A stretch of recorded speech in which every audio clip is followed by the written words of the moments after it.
నమస్కారం అండి. మనం రెడ్డి రాజ్యాల చరిత్ర గ్రంథం ధారావాహికం చేస్తున్నాము. పోయిన ధారావాహికంలో మొదటి భాగం మొదటి అధ్యాయంలో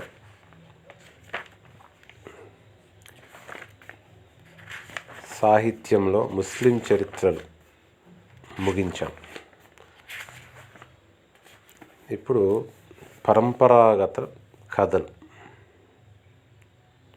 గురించి చూద్దామండి. సాంప్రదాయంలో నిక్షిప్తమై ఓ ఫలానా స్థలం గురించి కానీ, వ్యక్తి గురించి కానీ, కుటుంబం గురించి కానీ తెలియచెప్పే అంశాలు ఈ వర్గం కిందికి వస్తాయి.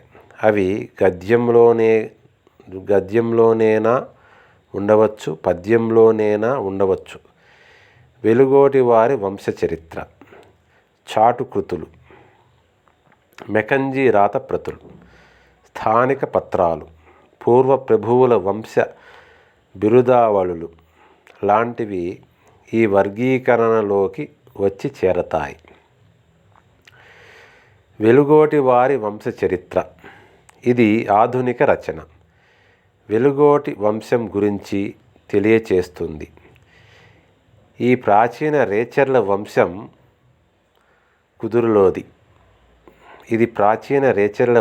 కుదురులోది.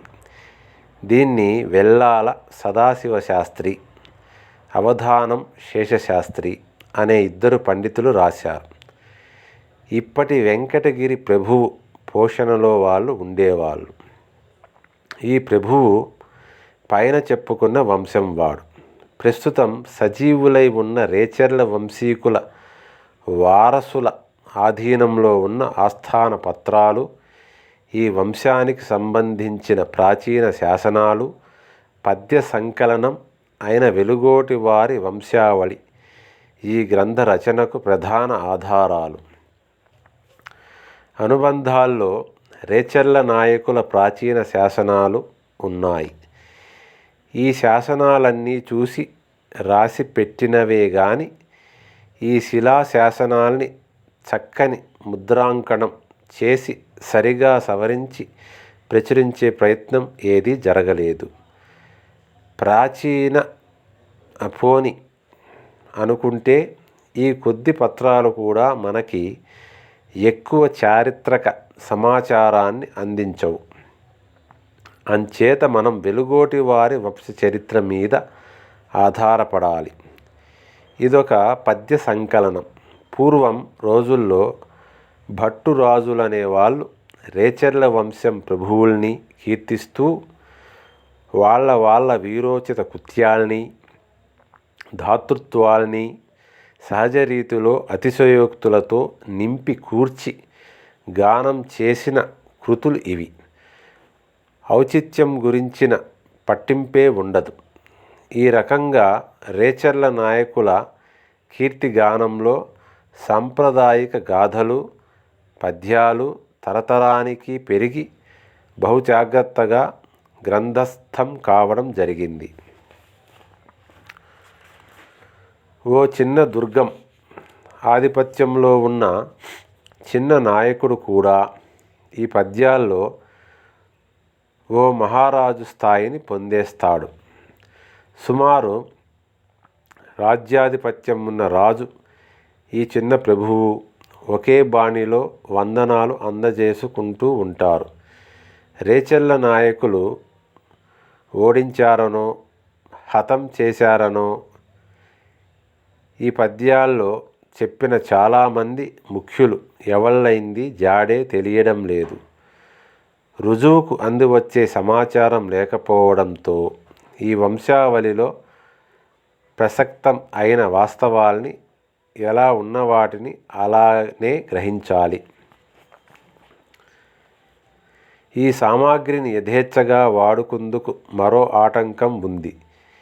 ఈ పద్యాల్లో కనిపించే గందరగోళమే అది. కొన్ని పద్యాలు ఒకరి సాహస కృత్యాల్ని మరొకరివిగా చాటుతాయి.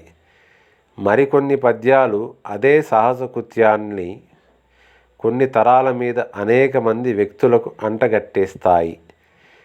అయినా కానీ రేచర్ల వంశం వాళ్ళు చరిత్రను ఎక్కువగా ఈ పద్యాల మీదనే ఆధారపడి పాక్షికంగా వెలుగోటి వారి వంశ చరిత్ర మీద అనుబంధాల్లో ఇచ్చిన కొద్దిపాటి శాసనాల మీద ఆధారపడి రూపొందించుకోవాలి తప్పదు. చాటుకృతులు లేక చాటు పద్యాలు. చాటువులంటే ప్రియవచనాలు, పొగడ్తలు అని అర్థం. చాటువులు అసలు మొదట్లో రకరకాల కవులు తమ తమ పోషక ప్రభువుల్ని ఇంద్రుడని చంద్రుడని పొగిడేందుకు, సంతోష పెట్టేందుకు భిన్న భిన్న సందర్భాల్లో దర్శనమిచ్చేవి.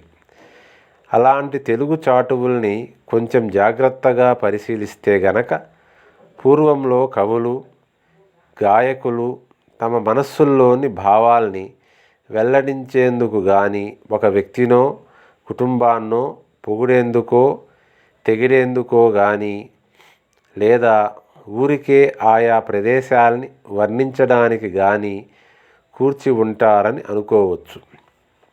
ఈ పద్యాల్లో వస్తువు ఏదైనా కావచ్చు. వెలుగోటి వారి వంశావళిలోని పద్యాలన్నీ ఇదివరకే ప్రస్తావించుకున్నట్టు ఈ తరహావే. సామాన్యంగా ఈ పద్యాలు గ్రంథస్థం అవవు, తరం నుంచి తరానికి అందుతూ ఉంటాయి. శ్రీనాథుని చాటువులు మనకి అందుబాటులో ఉన్నాయి. ఈ చాటువులు ఎన్నో తెలుగు ప్రాంతంలో ఇవి బహు జనాదరణ పొందేవి.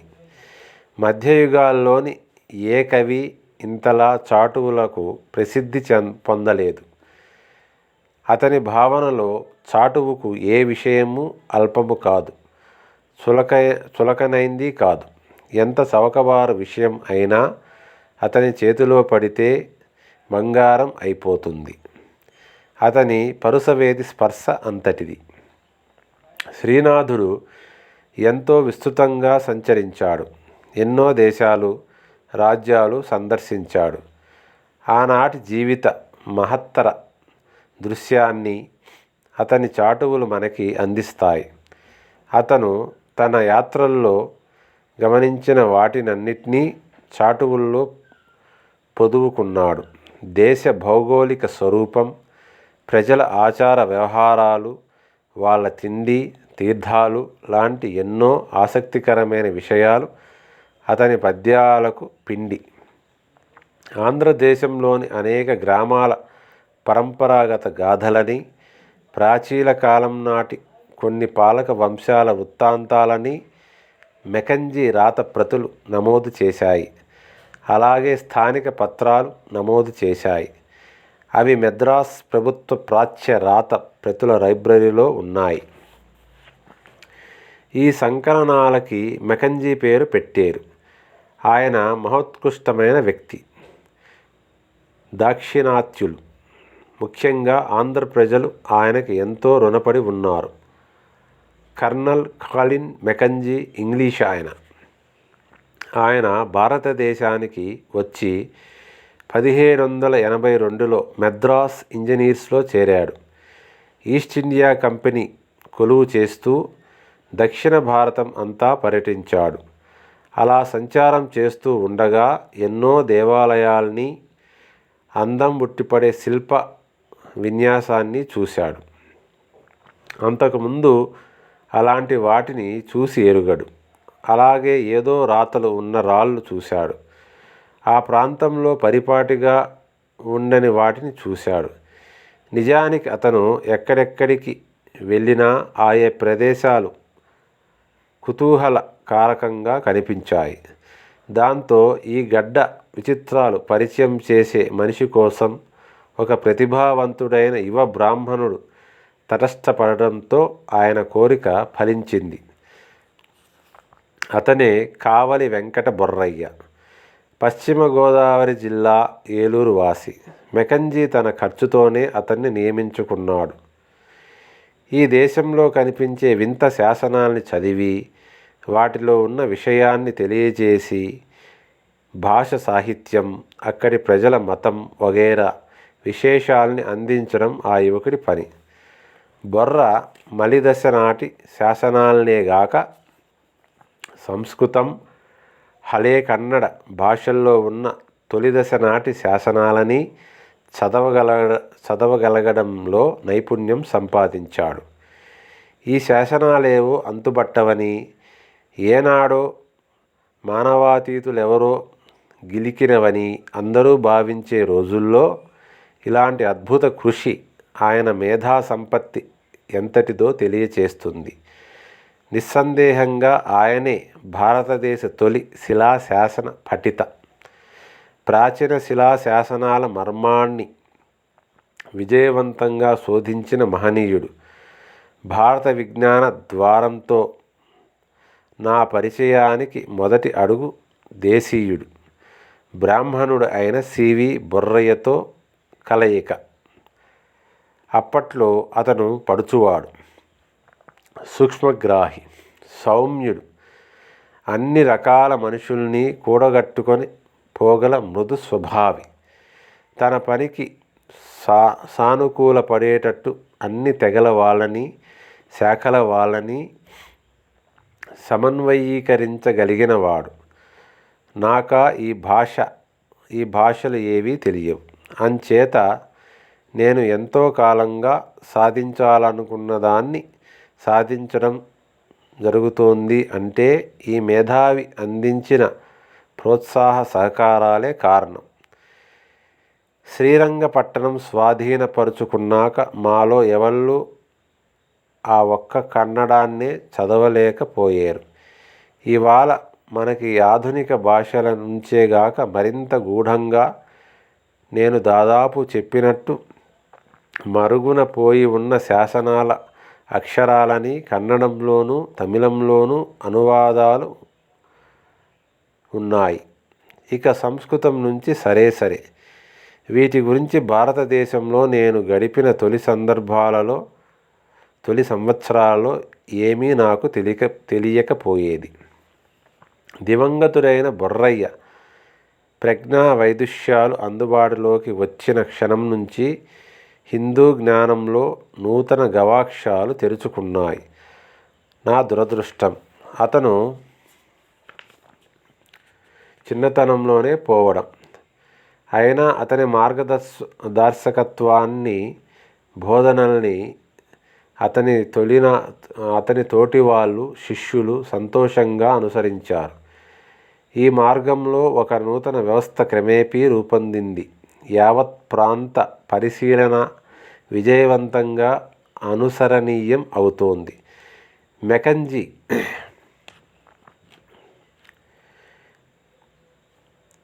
1810లో మెద్రాస్ సర్వేయర్ జనరల్ అయ్యాడు. ఆ తర్వాత కొంతకాలానికి జావాలో ఇంజనీర్స్ నాయకుడుగా వెళ్లాల్సి వచ్చింది. 1811 నుంచి 1815 వరకు.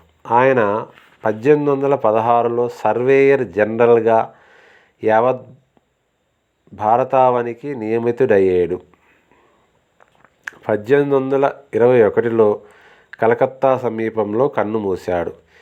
ఈ రంగంలో మెకంజీ కార్యకలాపాల గురించి, ఆయన సాధించిన విజయాల గురించి లార్డ్ విల్లింగ్టన్ కంటే బాగా ఎవళ్ళూ చెప్పలేరు. ఆయన మద్రాస్ గవర్నర్గా ఉన్నప్పుడు ఇండియన్ హిస్టారికల్ రికార్డ్స్ కమిషన్ 6వ సదస్సు మద్రాసులో 1924లో ప్రారంభించవలసి వచ్చింది. ఆయన ప్రారంభోపన్యాసంలో చెప్పారు, సర్వేయర్ జనరల్గా తన జీవితాన్ని ముగించిన కల్నల్ మెకంజీ 38 సంవత్సరాలలో తీరిక సమయాన్ని ఇండియాలో, ముఖ్యంగా కృష్ణానది దక్షిణ ప్రాంతపు చరిత్ర, మానవ వర్గశాస్త్రం, సాహిత్యం, సాంప్రదాయం వగైరాలకు సంబంధించిన రాతప్రతుల్ని సేకరించడానికే ధారపోశాడు. ఈ సంకలనాలు 1568 రాతప్రతుల దాకా ఉన్నాయి. సంస్కృతం, తమిళం, తెలుగు, కన్నడం, Malayalam, Oriya, Marathi, Hindi, Persian, Arabic, Hindustani, Java, Burman, భాషలకు చెందిన పత్రాలు ఇవి కాక చరిత్రకి, మానవ వర్గ శాస్త్రానికి సంబంధించి స్థానిక లఘులేఖనాలు 2070, శాసనాలు 8076, 79 నమూనా పటాలు, 2630 చిత్రలేఖనాలు, 6218 నాణేలు, 106 విగ్రహాలు, 40 ప్రాచీన వస్తువులు ఈ సంకలితాల్లో ఉన్నాయి. ఈ సంకలితాల్ని నూరేళ్ల నాడు అప్పటి governor general marquis of Hastings 10,000 పౌండ్లకు కొన్నారు. సంస్కృతం, అరబిక్, పర్షియన్, జావానీస్, బర్మన్ గ్రంథాలు, ప్రణాళికలు, నాణేలు, శిల్పాలు, విగ్రహాలు లాంటి చాలా భాగాన్ని ఇంగ్లాండ్కి పంపించారు. అయితే దక్షిణ భారత భాషల పుస్తకాల్ని, స్థానిక లేఖనాల్ని 5,31,255 సంఖ్య మేరకు స్థానిక లేఖనాల్ని 8,000కి పైగా శాసనాల్ని మద్రాసు ప్రభుత్వానికి అందించారు. వాటిని మొదట కాలేజీ లైబ్రరీలో ఉంచారు. తర్వాత 1830లో మద్రాస్ లిటరరీ సొసైటీకి అప్పగించారు. ఆ తర్వాత ప్రచురించే ఉద్దేశంతో పరిశీలించాలని 1836లో రెవరెండ్ విలియం టేలర్కి అప్పగించారు. Madras journal of literature and సైన్స్లో 5 నివేదికల్ని ఆయన ప్రకటించారు. అప్పుడు రాతప్రతుల్ని పునరుద్ధరించే పని భారం ఎత్తుకున్నాడు. అవి సిరా చెరిగి పత్రాలు జీర్ణస్థితిలో పడిపోతూ ఉన్నాయి. 1846 దాకా అంతకు మించి మరేమీ జరగలేదు.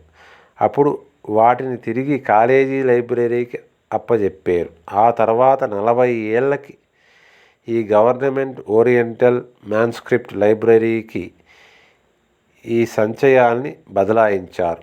ఈ సంచయాన్ని ఇప్పుడు మెకంజీ మ్యాన్స్క్రిప్ట్ అంటున్నారు.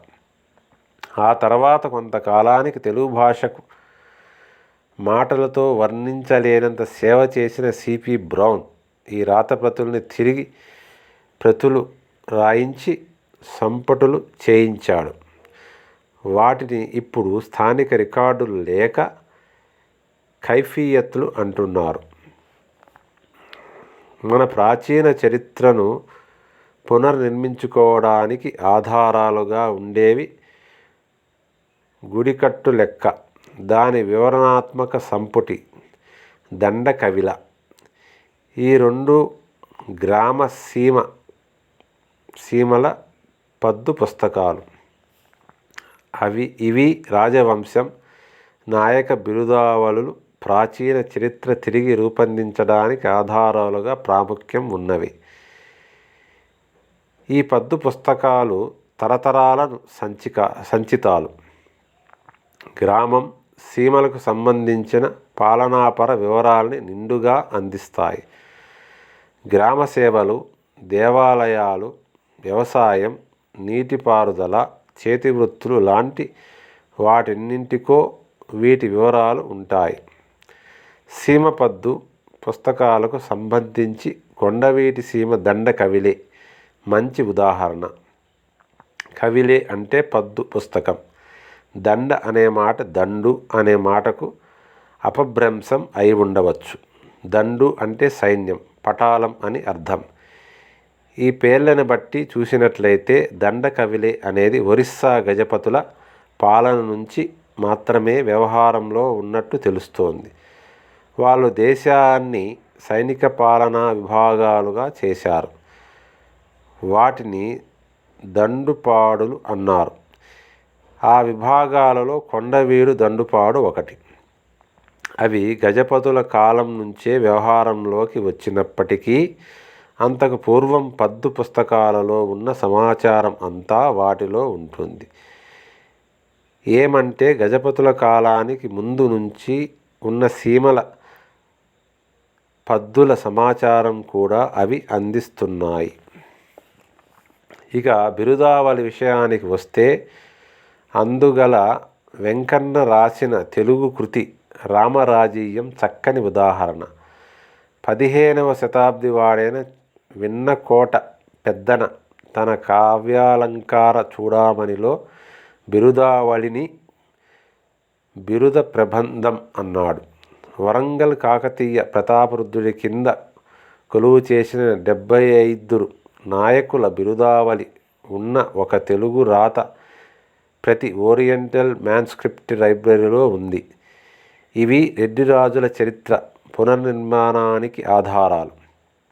మధ్యయుగాలలో కోస్తా తీర ఆంధ్ర ప్రాంతంలో కాకతీయ రాజుల పాలన తరువాత హిందూ మతాన్ని సంస్కృతిని ప్రధానంగా రక్షించింది రెడ్డి రాజులే.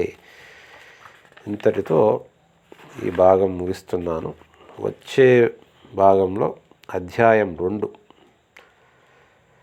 అంటే అందులో తెలుగునాట రాజకీయ స్థితిగతుల గురించి తెలుసుకున్నామండి. నమస్కారం. స్వస్తి.